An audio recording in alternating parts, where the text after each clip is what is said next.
it safe for a foreigner to actually come to Russia at this moment? At this moment, my opinion, yes, very safe. They couldn't understand being an American. Why was I staying here when I had the opportunity to move back? Russia is my home. In the last 14 years, I can't even think of one time that anyone was ever disrespectful to me. My wife was a banker, and I was working for a very wealthy man. We both had good jobs, making good money, but we were still struggling 15 years ago with utilities and food and taxes. This year, I have family and friends in America. I have friends in Europe, and they are struggling. They are working very hard to just try to put food on the table and pay the bills. Long Island's beautiful, but expensive, and we had no time for life. We don't have a car. We don't need a car. The public transportation in Russia, you can travel all through the country. In America, you can't. America was built around the automobile. What makes a country strong? Healthy citizens. My son is playing now and training with CSKA. My daughter also plays classic volleyball, and she's at a professional school. This is a program through the Moscow government. The trainings are paid for. They have 1 or 2 camps a year that's paid for. On Long Island, I could not afford the sports that my children are doing in Moscow. It would be so expensive. But if you ever told me that I would be living in Russia, let alone married to a Russian, my daughter's born in Russia, I would have told you, you're crazy. Hello everybody, welcome to another video of Brayton Consulting, and today we have Daniel Bosworth from Moscow Settlers. Thank you for having me. How are you? Nice to meet you too. I'm good. Thank you. Great. How are you? Fine, thanks. Fantastic. Let's get going. So today we're discussing topics really related to life in Russia from all the diverse perspectives that there are. We obviously live a life of sometimes not really being aware that Russia is at war, because in Moscow, we are located in Moscow, Russia. Sometimes you can't really see, you can't really, you get busy and you can't really feel like that there's a war going on, obviously. Why do you move to Russia when Russia is at war? Why not wait until it's over? What's the point? Because we have people coming here. You're not the first one who came here and said, even though that Moscow is safe, and not only Moscow, parts of Russia that are obviously not close to the front line are safer, although the country is at war with another country. I heard personally from many people that they come to Russia for safety, which actually frustrated me as well for a little bit. But your opinion, is it safe for a foreigner to actually come to Russia at this moment? At this moment, my opinion, yes, very safe. I live in Moscow. Yes, it's a beautiful city, and it's very safe in Russia, very safe. So I recommend people to come here first and visit the country, visit the region that you're thinking of living in, and make sure that it's a country that you would like to live in. I came to Russia for the first time in 2009. And I visited for 2 weeks. I stayed in the village about 100 kilometers from Moscow. Stayed in the village the whole time. I came to the city one day to do a little sightseeing.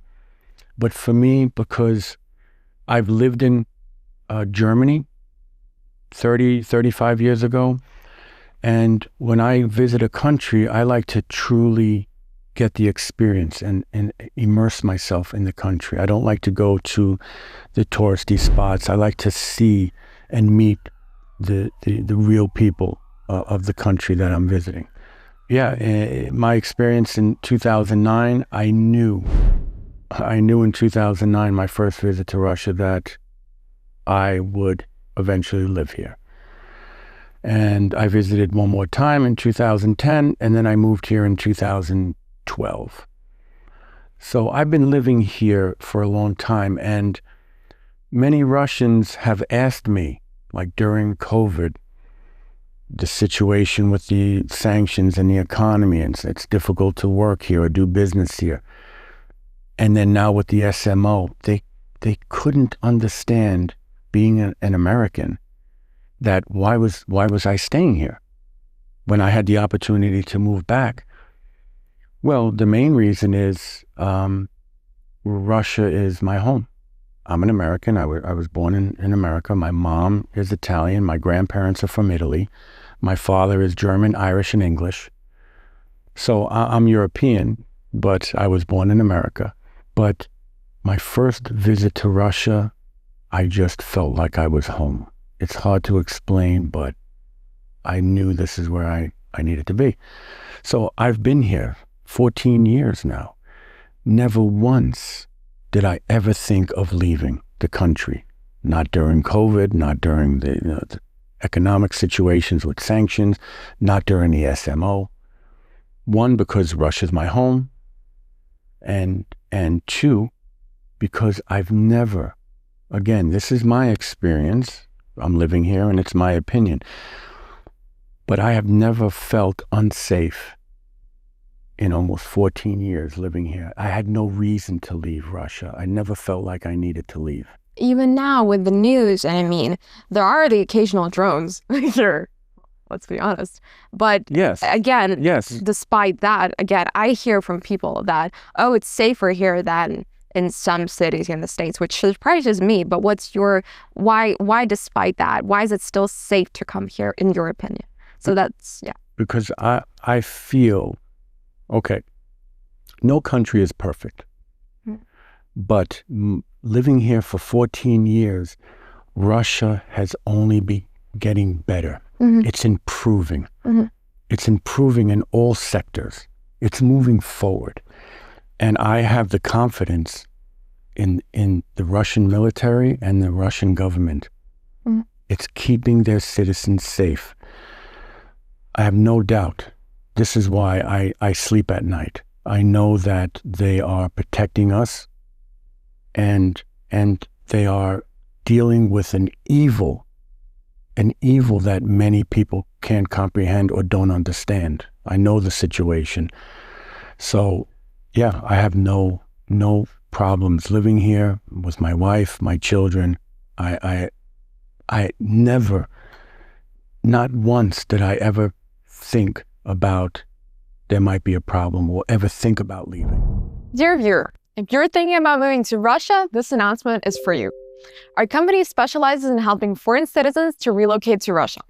We handle the relocation process from start to finish, turnkey, so to speak. We have over 200 cases under our belt. We help with relocations not only to Moscow and St. Petersburg, but also to any other region of Russia. Please note that all our consultations are completely free. Join our Migration Telegram channel, where you will not only find answers to many of your questions, but also find like-minded people. The link is in the description. So with your children, I remember us talking, you said that you've actually devised the idea of moving to Russia back when you were going to have your first child, right, back in the States. Well, I met, my wife is Russian. From the Urals. From the Urals. Yeah. We met in upstate New York 25 years ago in this past September. Congratulations. Thank you. But if you ever told me that I would be living in Russia, let alone married to a Russian, my daughter's born in Russia, like, I would have told you, you're crazy. Now, I lived in Germany when I was young, 19, 20, 21. I was a soldier in the U.S. Army for 4 years. I served 6 months at war. I lived in Germany, and I knew at that age, I said, you know what? I really enjoy this, and I feel comfortable. So I knew in the future that sometime in my life I would live in another country. But I never thought of Russia. Why? Because my whole childhood growing up, Russia was always the bad guy. In movies and TV shows, on the news, we were always taught that Russia is our enemy. And even today, 2025, Russia is still the bad guys. So, yeah, so my wife and I lived on Long Island together for 11 years. We didn't have children, so it was okay. When my son was born in 2010, as a father, as a parent, I started researching. I wanted to learn about how I can make the environment safe for my child. And after 6 months, I've learned so much, and I kept going down a rabbit hole. And I understood that we needed to leave. And I asked my wife, if she can transfer through her company to Moscow so we can raise our children in Russia, because of what I've learned in those 6 months. And to be honest, moving to Russia, I'm mid-50s. I'm 56 years old. Moving to Russia to raise my children, honest to God, this is the best decision I've ever made in my life. The best. And the last 14 years has been the happiest time in my life. So, yeah, I recommend people come.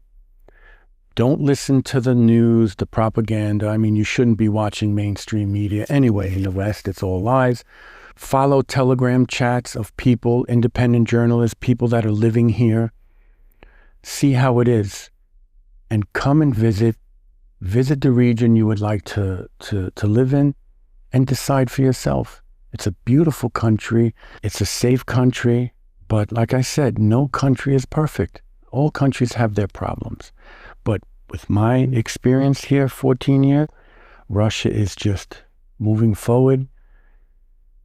Infrastructure, public transportation, medical, family, children, like it's just getting better and better and better. And they're doing a wonderful job. Great. What are the top 3 things, for example, that you really can highlight for that Russia, Moscow, you're in Moscow, so you're between Moscow and downtown Moscow. What are the 3 developments that you personally and your family use that you would highlight in your everyday life? It's important for my wife and I. We live a simple life, right? We don't live to work. We work to live, meaning it's more important that we have time with each other, time to raise our children, time for ourselves. I'm in Moscow. Many people will say, "Oh, Daniel, you're not living in Russia. You're living in Moscow." Moscow it's an international city. You have everything here.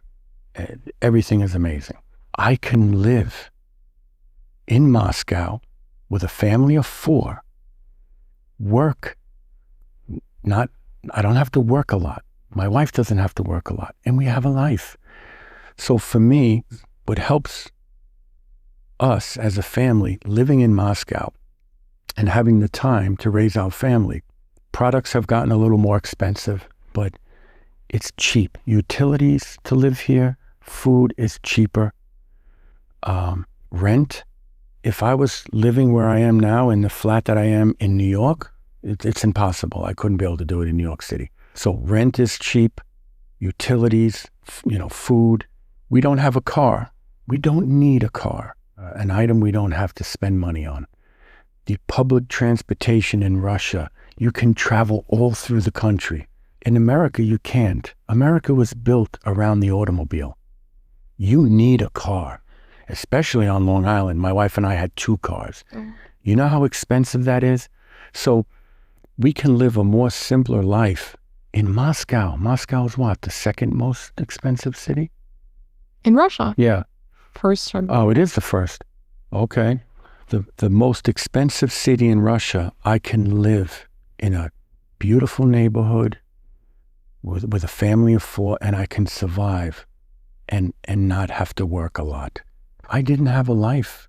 My wife and I left the house 7 o'clock in the morning, and we were home at 7 o'clock at night, Monday through Friday. And I had to work Saturdays. Long Island's beautiful, but expensive, and we had no time for life. In Russia, I believe that you can live the life, you can live a simple life, or you can live a life as an entrepreneur, a businessman or a woman, someone who loves to work, loves to make money, wants to work a lot. You can have that life. But you can also have a simple life. In America, if you want to live in a safe neighborhood and live in a comfortable, and you need to make a lot of money. You need to make a lot of money. And I feel in Russia, you're able to live in a safe city, in a safe neighborhood, and not have to work so much because of, look, the benefits they give for having children. 3 or more children, right? You have transportation for free. You have free children have free lunch at school with 3 children or more. So there are a lot of benefits too that help and make it easier to live here. Mm-hmm. Thank you for sharing. About you not saying you're not working hours. You're an English teacher, right? You teach I'm English. an English private tutor. Private tutor, yeah. Right. You're an English private tutor. So can you talk about that a little bit, please? In the sense that, how was it for you to, when you first came, to start finding your clientele? For me, it was an easier process than if somebody was just to come here. All right, so if somebody's coming here through a contract at a school, okay. But if you're planning on moving to Russia and just to teach English as like a private tutor, it's going to take a while to get students. It doesn't happen overnight. But I had the luxury of moving here through my wife's company. We were expats when we moved here. They moved us here. They paid for everything. So my situation is different. And it was 14 years ago. It was a whole different, the ruble rate was 31 or 32 rubles to $1 in something like 2012. Then it went up to 35 and then slowly, but we didn't have, the situation that we have now. So I was able to slowly, because my wife had her career, she had her job, she had her salary. So in the beginning, it was very slow. It was a slow process. I wasn't in a rush. And I was lucky that way. But if you're coming now and you're planning on teaching, I recommend get a certificate before you come, like a CELTA or Delta or TEFLA. A TEFL certificate. It's teaching English foreign language. But just understand that you're going to need savings, right? You're going to need savings to live while you're slowly building up your clientele. Now, I'm a people person. There isn't a day that doesn't go by that I'm not meeting people. And what helped me too, getting students, my children, they're classmates. So once my children started kindergarten, Sadik, and I met all the parents and I talked with people and I would get students that way. You can't, see, the Russian culture, I understand, right? People who don't know each other technically won't just come up and start talking with each other. I know I get away with that because I'm an American and I speak English and I can approach pretty much anyone. In the last 14 years, I can't even think of one time that anyone was ever disrespectful to me. And I know that I can go up and I can say, hello, good morning, how are you, what's their name? And that's what I love to do. I love to meet people and talk with people and get to know them. It's very important to network. Thank you. In any country, networking, very, very important for getting new students. But yeah, it's just so you know, it's a process that can take a while. So if you come and you're living here, make sure you have savings. But I would highly recommend, if you're coming here and you want to live here, or try to get a contract with a school, and come here, and then it would be an easier process that you maybe already have a job when you get here.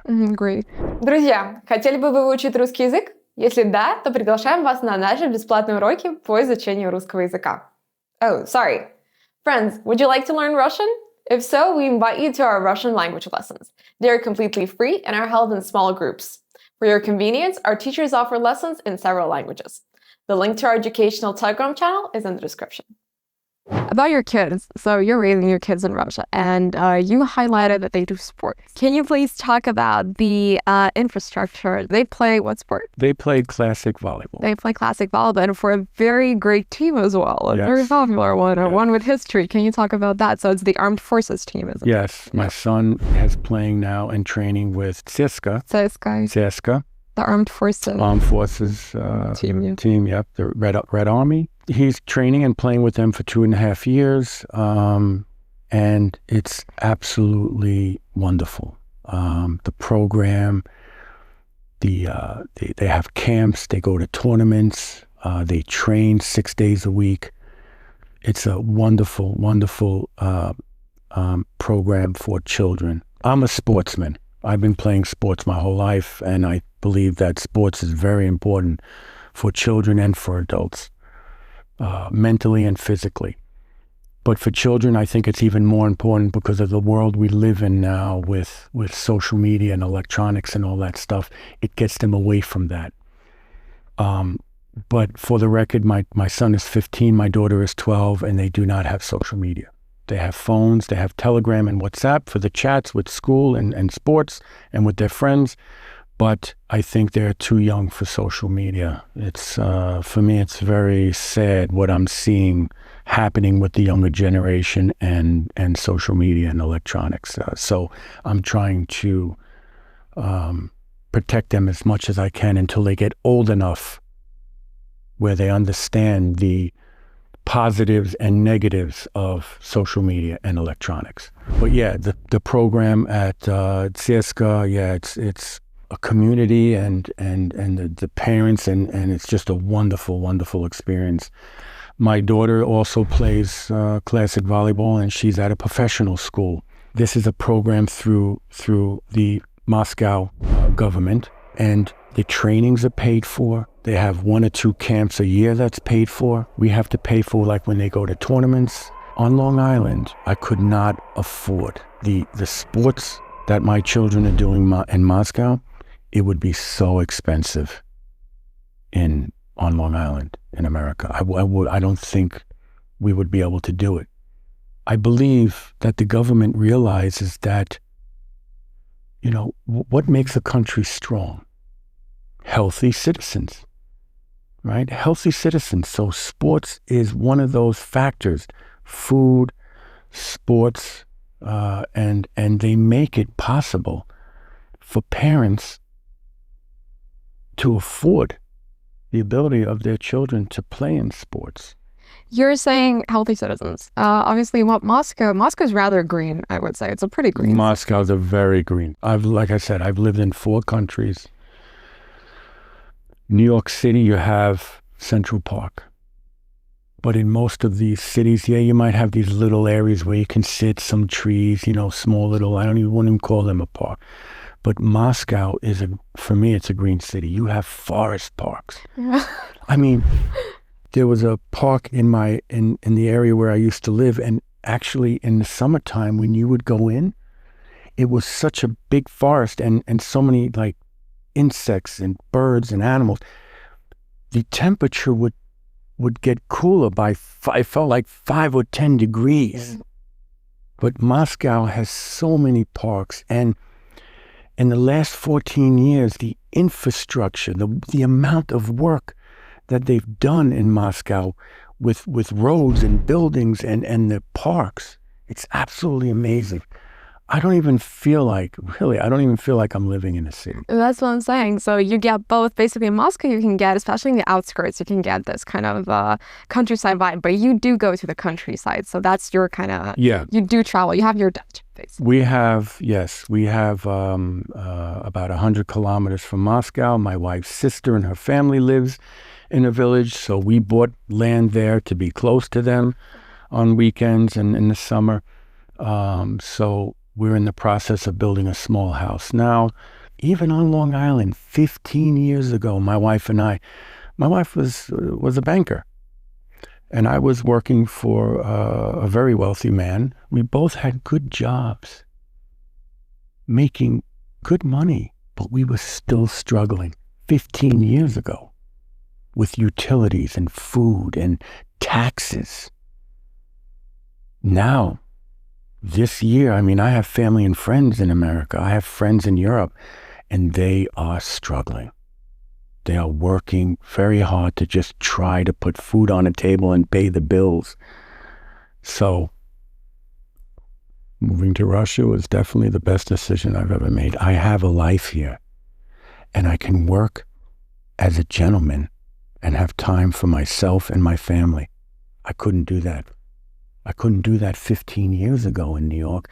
I couldn't possibly do it now. I would have to work 7 days a week.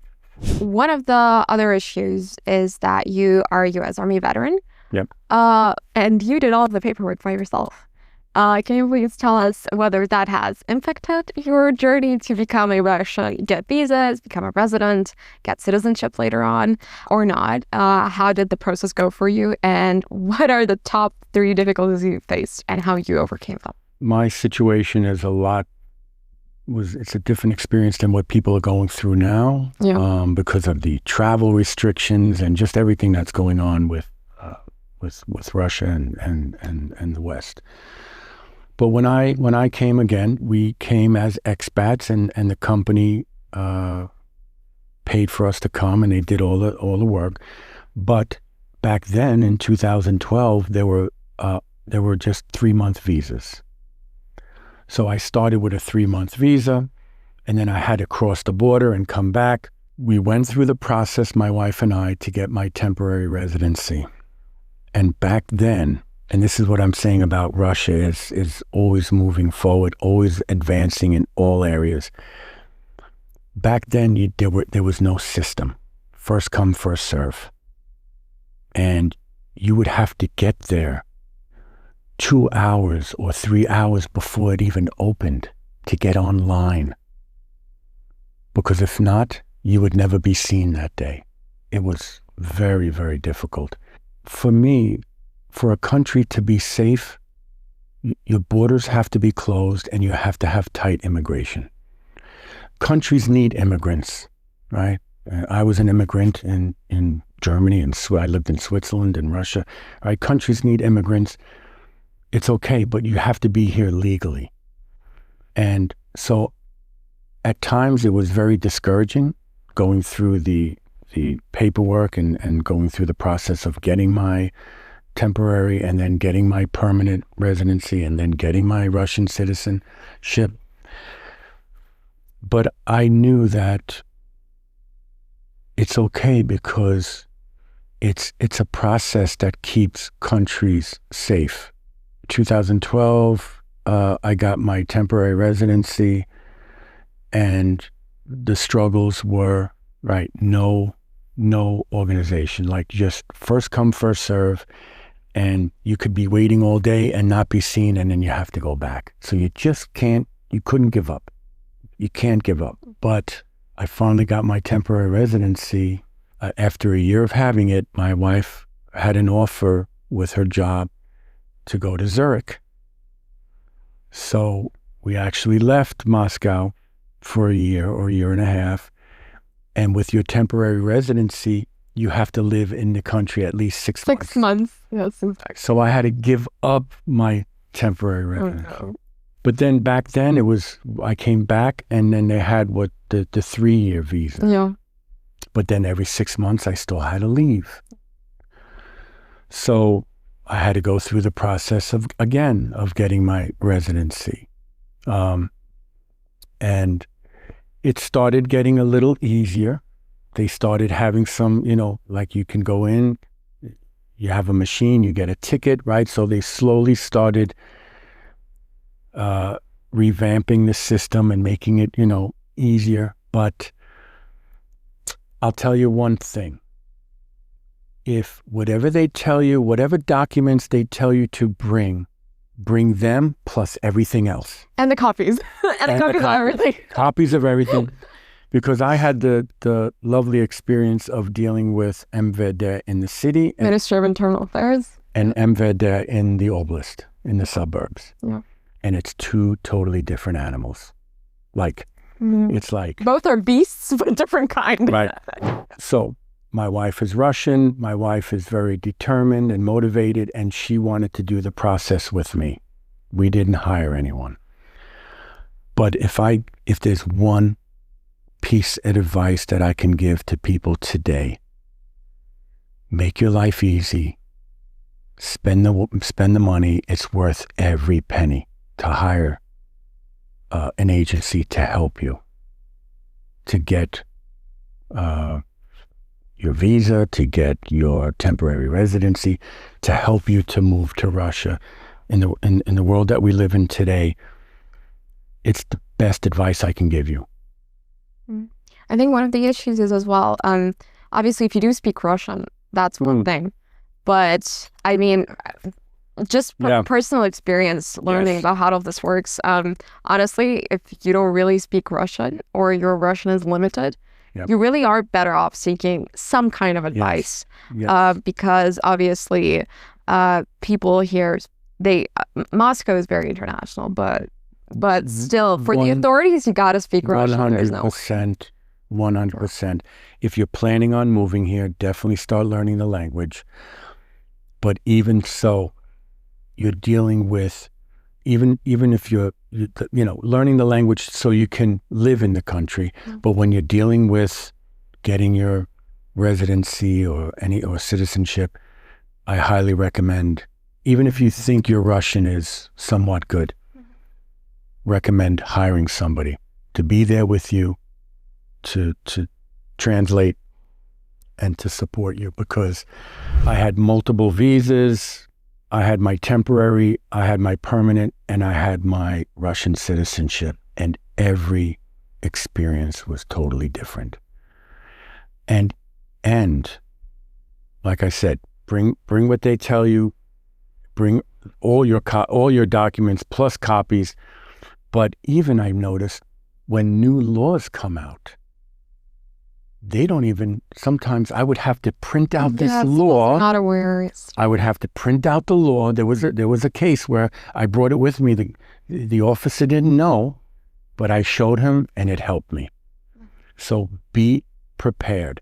But this is why, maybe 10 years ago, you can try to do it yourself or have a friend help you who's Russian. But today, definitely hire an agency to help with the process. It just will make life so easy, and you're going to save time and you're going to save money. That's why Braden Consulting offers free Russian language lessons, legal support, and also the interviews that we do on this channel and on the main channel as well. You're very welcome to look out for the information that we post, subscribe to our social media, and get to learn more about lives of the wonderful people that have moved to Russia and those who contribute to making your guys' future life in Russia different, better, easier, user-friendly, as one of our guests said before. Russia is really happy to receive more people in. And those who share the values or not, and who are just curious and would like to see what's out there, what's new.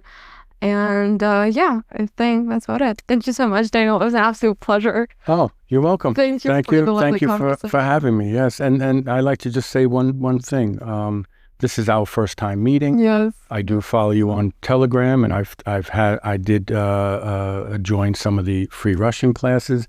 So I got a tour today of your office. I got to meet your team, and I'm very, very impressed. Very impressed with. Like I said, I only knew you guys through the Telegram channels, but I just want to let everyone know that definitely recommend reaching out to Brandon Consulting. Now that after I met you and I met the whole crew, wow, it's a blessing for people. It's going to make your life so much easier. So much easier. Always happy to help. Thank you so much for watching. Have a great day and see you in the next video. Bye. Thank you for watching our videos to the end. If you already live in Russia or are just starting out and would like to share your experience relocating to Russia with others, please contact us. We'd be happy to feature your story on our channel or in our partnership projects with Russia Today. You'll find our contact information in the description. See you again soon.